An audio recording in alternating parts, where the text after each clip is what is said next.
Hello, so today I'm going to be ranking all of the new synergies, all of the new traits that are added to the game in set 14. I'm going to talk about how interesting or cool I think they are and how much I kind of like them. A very opinionated kind of tier list, going in line with the for fun content I've been doing with PvE content. If you like my content, this is my channel. Please make sure to like and subscribe, especially if you're a returning viewer.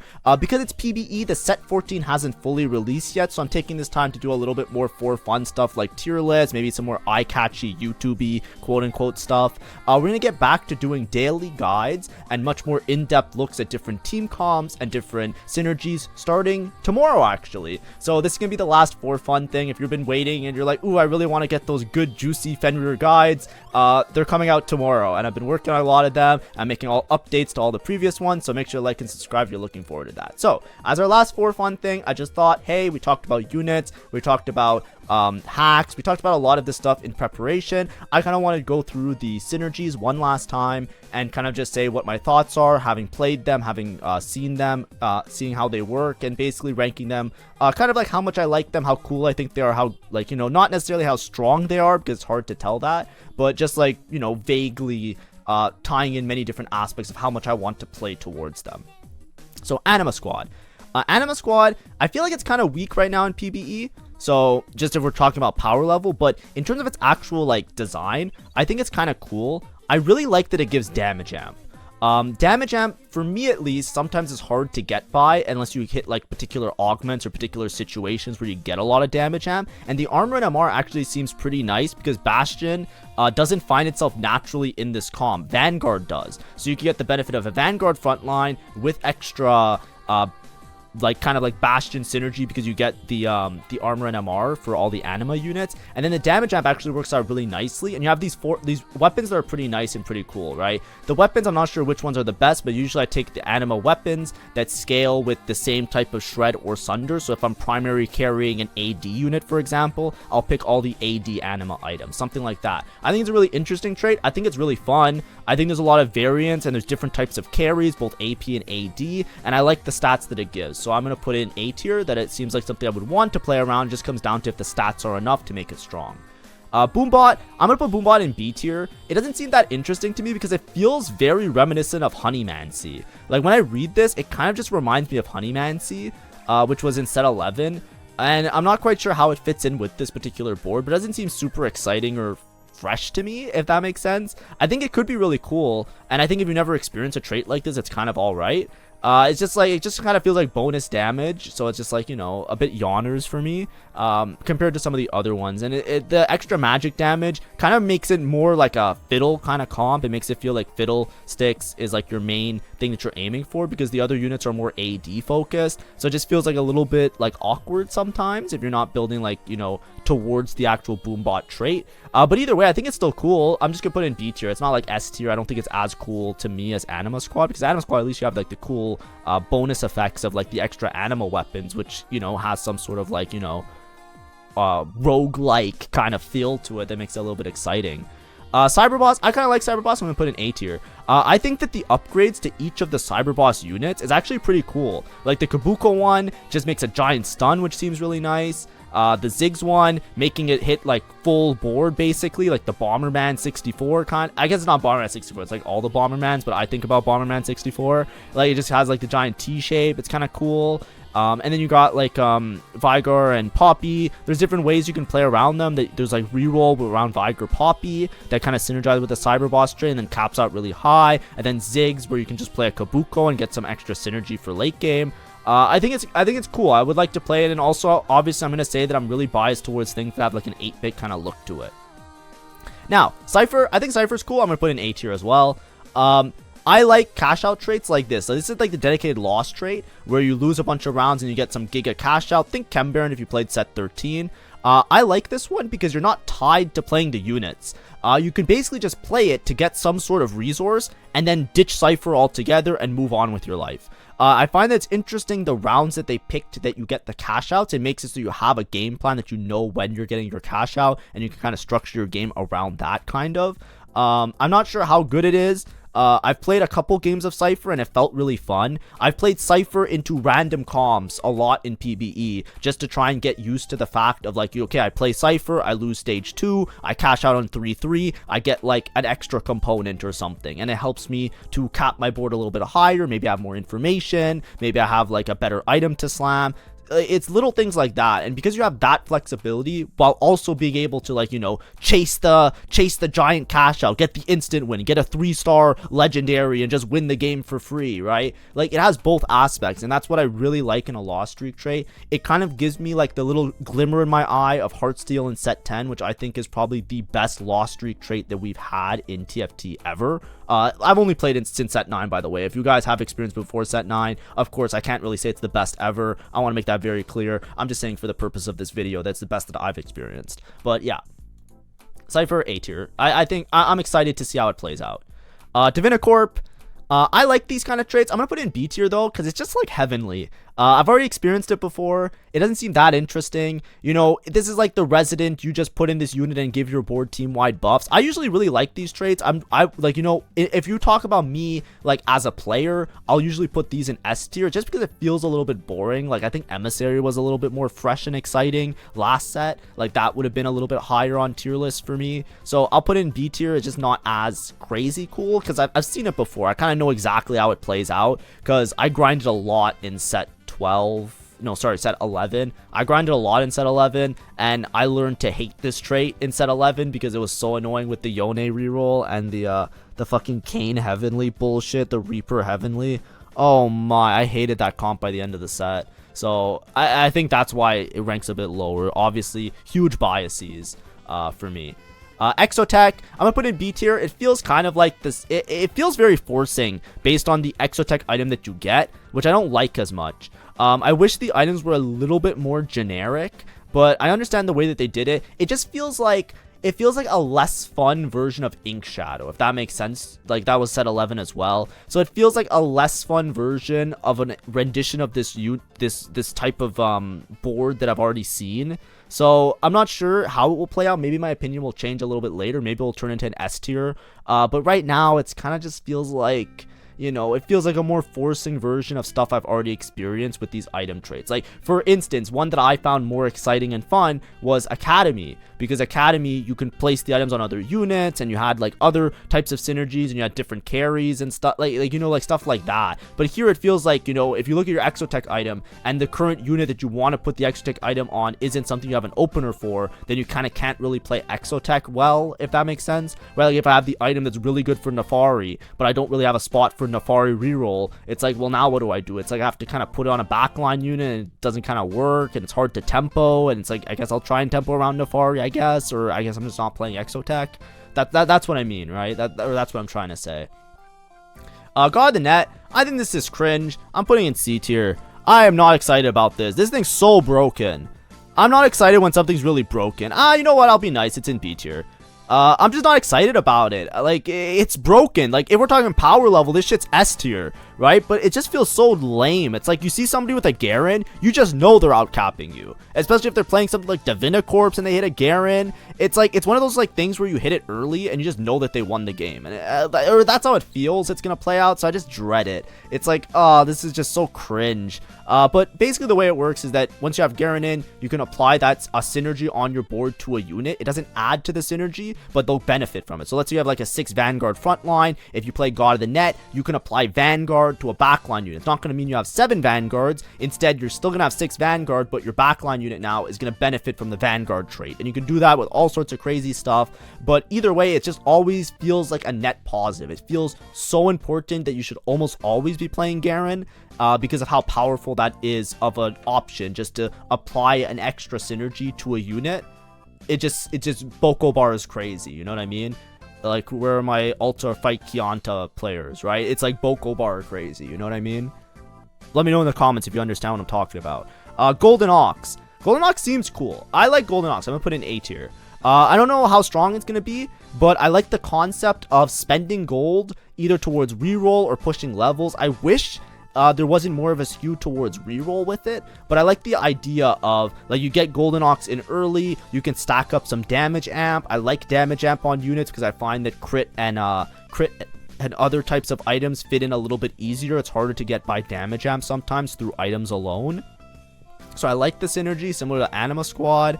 I think it's interesting. I think it gives you like good flexibility and options. Like you can play Golden Ox leading up to like, you know, late game, and then you can just like slot in a Viego, and all of a sudden Viego's doing a shit ton of damage, right? There's cool things about it, and I like that it works with both reroll and XP. There's been traits in the past where you buff up by spending a bunch of rerolls, and it becomes very reroll focused, and it kind of doesn't work well. This one, it kind of gives you like it makes you play the game differently, is what I'm trying to say, right? Sometimes you have to look at your board and you have to say to yourself, am I going to roll for Golden Ox? Am I going to level for Golden Ox? Who knows? And it's like there's like this extra thought process, this extra layer of thinking every round that you're playing when you're playing with the Golden Ox units on your board. And I think that is fun. I think that's fun and exciting. It's something that I want to experience. I want to experience more of it. I want to nom nom nom nom nom. I want to play some Golden Ox in the new set and see if I can cook up some stuff and if it can work out and be amazing and great.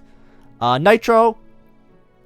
I think Nitro is just like the reroll. I'm gonna put in B tier. It just feels like a reroll trait. I don't really like it. It doesn't seem that interesting. It's like you get Nitro in early, you scale up everybody, 3-star as many as you can, and then it powers up a dude. I think the cash out part is a little bit fun, I guess. Nitro is a lot more fun when you apply it with that other augment that gives you the turret. The turret is broken, but that's when I have fun with Nitro. But for me, it's like, yeah, I'm indifferent. You know, if I have a Nitro spot, I'll play it. I think the unit designs are cool. I think the trait design's cool, but it just feels like, it feels standard to me. Overlord, this is the Renekton one.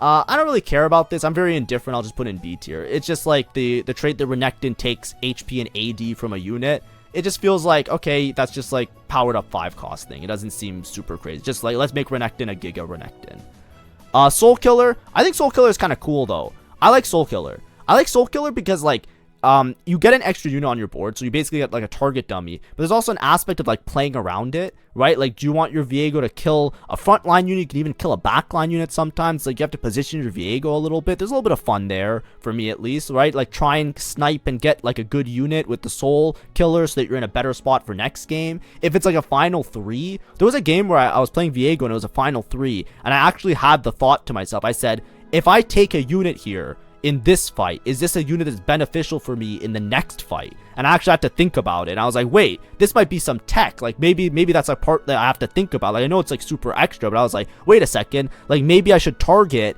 a specific unit on the board, because that unit, like for example, if I target like a specific frontline unit, it's like that unit might help me out against the next fight, versus in like you know what I mean? Like, I was thinking about it. I was like, wait a second, there might be something here. That's what I mean. Those are like the fun parts of TFT that I think are cool when the set begins, that you don't know all the answers yet, and there's stuff to try out and stuff to figure out for yourself. And it has a little bit of aspects, so I'm gonna pump it up to A tier. Street Demon. Street Demon just feels like an amalgamation of stats. I hate it when stats give you AP and AD.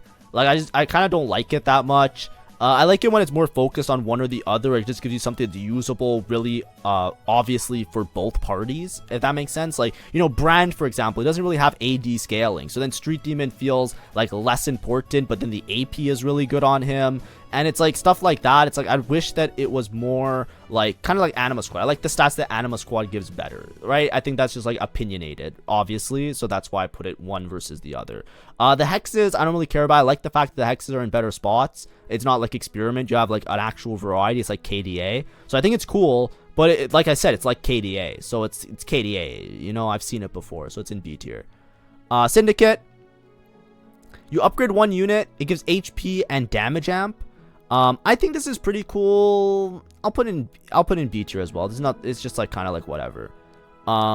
Virus. So this is the Zac trait. I think I haven't seen something like it where you're just like infinitely scaling, you buy in the shop. I like things that interact with stuff that's not in the game, or that's not normally in the game. So just like having shop slots have the Zac in. There's a lot of times where, like, you know, even if you're not playing Zac now, you can play Zac for a round, roll, get the Zac bonuses, then take the Zac and put him on the bench, and then just plop in the synergy that you need. Like, you know, if you're trying to play Zac on level 9, you're still level 8. Like, there's a lot of interesting interactions that kind of play around that, and I think that it's just a cool mechanic.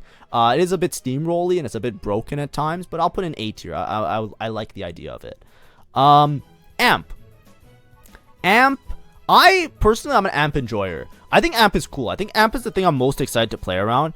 I like to see how amp interacts with the different units because it scales them in kind of ridiculous ways. Like, I played 5 amp Nefari, and it was kind of broken. And I played like 5 amp Yuumi, and it was kind of nuts. Like, I played Nefari reroll with Exotech 5 amp with the Nefari item, and I almost beat like a Giga Capped level 10, 6 Bastion, 4 Rapid Fire, Zeri bullshit board. And I almost won. It was kind of nuts. It was kind of nuts. And ever since then, I've kind of been interested. I'm like, I want to see these interactions because, like, when you climb up the amp scale, sometimes these units just pop off randomly. Like, Yuumi, I'm sure you've seen it. Like, even Yuumi, she got nerfed a bit in PvE. But it's just kind of interesting. I still don't understand it. That's the thing. I don't understand well enough how crazy amp can get. So I don't want to put an A tier because it's like, you know, I can't like conceptualize what I like about it or not. It's like this black box. It's this mystic beast. So I'm going to put an S tier. I think that's fair. Bastion, C tier. I think it's just a worse version of previous armor traits. I kind of don't like it that much, right? It's kind of like you just get more armor at the beginning, but your team doesn't gain that much armor. It's like, whatever. It just seems like, like, you know, I don't really care. Bruiser, same thing. It's just like, whatever. I'm not excited about it. It's like, yeah, whatever. Who cares? Dynamo. It feels like, I'll put in B tier. I don't know how I feel about it. Executioner, B tier. It's basically the same as the, we just saw it in the last set, right? It's pretty much almost identical to the, it's very similar, I would say, to, Ambusher. So it's like the dedicated executioner thing, crit chance trait, you know? These units gain crit chance, yippee. You know, it's like, whatever. I am very indifferent about it. I put in B tier. Marksman gain attack damage, and then they increase this bonus after 8 seconds. It feels very like, whatever. I'm just gonna put in B tier. There's gonna be a lot in B tier, right? A lot of them are just standard traits that are like, yep, this is the X trait of this board. It's not something I'm super excited about, but it's not something that I really hate or think that isn't like, you know, it's not something I don't care about. It's just something that's like I'm indifferent about, right? Bastion and Bruiser, it's like, okay, whatever. It's the same every single set. Like, I've seen this like literally for the past year and a half. I've seen the exact same traits, and these feel like weaker versions of some of the other ones I've seen. So that's why they're in like C tier. It's like I'm not thrilled to look at that. Rapid Fire, same thing as Marksman. Slayer, I'm kind of a little bit excited about. I'll put it like somewhere in beach. I'll just put it at the top so there's like a little bit of a hint of like, these aren't ordered by the way, but I'll just put Slayer there just to like make it seem like I like it a little bit more. I think it's kind of cool. We haven't had like a melee focused trait for a little bit, and this kind of feels like that. You get a bunch of Omnivamp and you get a bunch of AD, and they also overheal heals like the other allies, so there's like a built-in gunblade effect. I'm down to try it out. It's like, I'm indifferent. Obviously I'm indifferent about it. It's not like crazy cool. Strategist. Okay, so this has existed before, chat. I know it has existed before. I'm always a strategist enjoyer. Full bias. I don't care. Let me explain why. I love traits that are team-wide buffs. I love when the team-wide buffs have value and meaning, and here it does, right? I already said about like Anima Squad. One thing I liked about Anima Squad was that it gave you a bunch of damage amp, right? Like we just talked about it, right? What I like about damage amp is that to me it feels like I like playing around traits that give me damage amp a little bit more than other traits. I think it's really cool. I also like that it gives it to non-units. So it gives triple to the main unit, but then it also gives it to your whole board. So there's like an inherent effect where you always want to try and play strategist, but at the same time it gives you frontline and backline. So it gives you durability as well for your frontline. And durability, like damage amp, is sometimes a little bit harder to get by sometimes. Like for example, like it's really easy to make an armor and MR item, and it's really easy to make HP items, but sometimes durability items don't come as naturally with the components, right? At least the way I play a lot of times, like the components that I'm using, the way I'm using them, like I'm not trying to make like steadfast heart, right? I'm very rarely making like steadfast heart as an item. Redemption in certain cases I'm making, but like other than that, you know, a lot of the other items are more like focused towards other stats. That's why I like it when I get durability from a trait, because it helps me to fill in my board a little bit better, at least the way that I conceptualize it or try and plan out. So obviously it's full bias. I was one of the biggest strategist enjoyers. I always say that I love flex play and I love playing around this. The way that I started TFT was I played a bunch of rerolls like every new player, and then I immediately just started playing so many different strategist boards in set 9. This was a trade in set 9, and it's reminiscent of the happiest times of me playing TFT, which was when I was starting out in set 9. I've never really experienced that much joy in TFT since then, which is a little bit sad, but it is true. And a lot of what I was doing was I was always playing, like I was playing Azir, Jarvan, Swain I think was strategist, if my memory serves me, or he just fit in nicely to the board. And there was also Silco and 9.5, I think they added Silco or something, I forget. But like I was always trying to play around strategists because it was just like, these are my core units, and no matter what I hit, whatever 2-star I tried to slot it in, build a board around it, have my baseline, giving my front line some extra front line, back line some extra back line, while also playing around the units.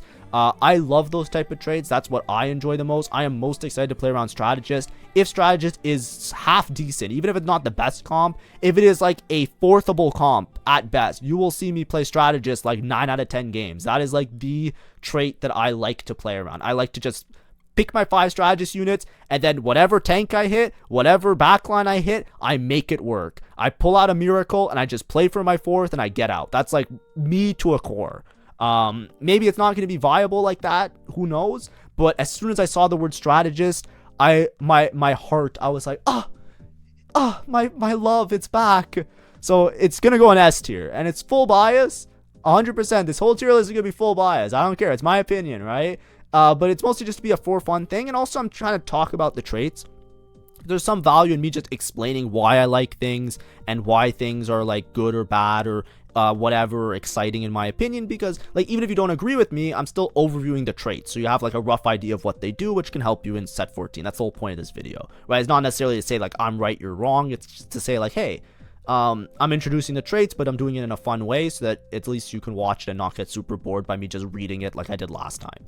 Techie, it's basically like Sorcerer this set. I don't really care for this at all. I'm down to put, it feels like it's exactly Sorcerer, which kind of is like whatever. It just gives you like the effect of the abilities doing less damage a little bit earlier. The numbers even look similar. Vaguely in my head, they remind me of the previous numbers. I don't really care for it at all. I'm going to put in the same as those ones. Vanguard, same thing. Vanguard, it's something that has been existed before. So I'm not super like, I'm not super excited about it, so to speak. But anyways, that's my tier list. Obviously it's just me talking about the traits, what I'm excited about, what I think are really cool, what I think are fun, and what I really want to play around. Everybody's opinion is different. You might be the most excited about playing Bastion. That's fine. I have no hate in my heart towards any of you unless you guys start hating me, and then at that point I'll probably ban you. But either way, for fun content, the last for fun content, hopefully this gave you a little bit of an overview of all the traits and like how I kind of like look at them opening up. Starting tomorrow, I think tomorrow we're going to talk about looking at stats. I'm going to make like a little guide in a PowerPoint talking about stats, and then after that it's going to be going into like, hey, here's how to prep for set 14, or these are the best comms. And then the release is on Wednesday, so then there's going to be the release video. Then after the release video there's going to be some other videos and videos, and then starting next week I'm probably going to make my how to play series. If you enjoyed the how to play series, that's going to come back next week, because at that point we should probably have an understanding of how to play certain comms. Maybe I'll do one earlier than that on the weekend, but it's just gonna be back to the same kind of a grind, the same type of content as set 14, but rehashed to be better, improving from what I did wrong last set and making them more informative, more good, more better, but with set 14 information, so you guys have the best experience playing set 14. Thank you for watching. Thank you for everybody who stuck by during these PBE weeks where the content has been admittedly a little bit more wacky and different and not the standard core of what the channel is. Thank you for stopping by. Thank you for watching. Thank you for supporting. And have a great day, and see ya. Bye-bye.